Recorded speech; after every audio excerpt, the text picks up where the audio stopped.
சைஃபா விளையாட வரோம். ஓ நானும் வரேன். இவன் விளையாட வந்த நான் விளையாட வரல. அருண் சிவம் பார்வையிட அவளே விடுக்கேட. எனக்கேல அவன் வரனா நான் வரல. அருகம் நீங்க வாங்க சொல்ல.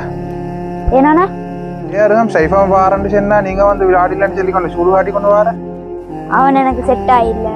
இப்ப எல்லாரும் சந்தோஷமா விளையாடி கொண்டிருந்த இப்ப நீங்க வந்து அவம்பாண்டு சொல்லி சூடு காட்டி கொண்டு நீங்க வந்து திரும்பி வந்து விளையாடாம இப்ப பாருங்க. இப்ப அவங்களோட மனசை யோசிச்சு பாருங்க. சந்தோஷமா விளையாடி கொண்டு இப்ப அந்த இடத்துல வந்து ஒரு சைத்தான் வந்த மாதிரி அவங்க வந்து சந்தோஷத்தை வந்து இல்லாம ஆயிக்கணும். இந்த காரணம் என்ன, நீங்க செஞ்ச வேலையால தான் அவங்க சந்தோஷமா இருந்தது வந்து அப்படியே கெட்டு போய்த்தது. வெறுமனே நம்ம ஒரு மனசுல நீங்க வந்து தேவையில்லாத எண்ணங்களை வச்சுக்கொண்டு அவன் வந்தா வாரலன்னு சொல்லி நீங்க சுடாய்க்கணும் வந்து. இப்ப அதே இடத்துல வந்து நீங்க இருந்தா யோசிச்சு பாருங்க.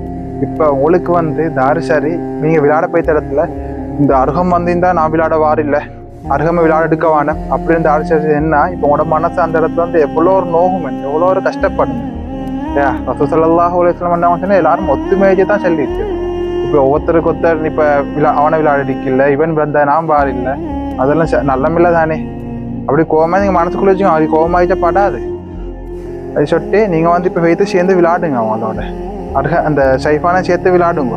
பாமே அவனும் ஓ ஏன்னா சொன்னானா இப்ப நான் போய்த்து விளையாடு. கல்பு தேங்கும் மிஸ்கு நுகரான் கனவு தேடும் மதகு பாடான் காட்டில் வீசும் மிசல் பூக்கள் திருமண்ணில் பூவிதனா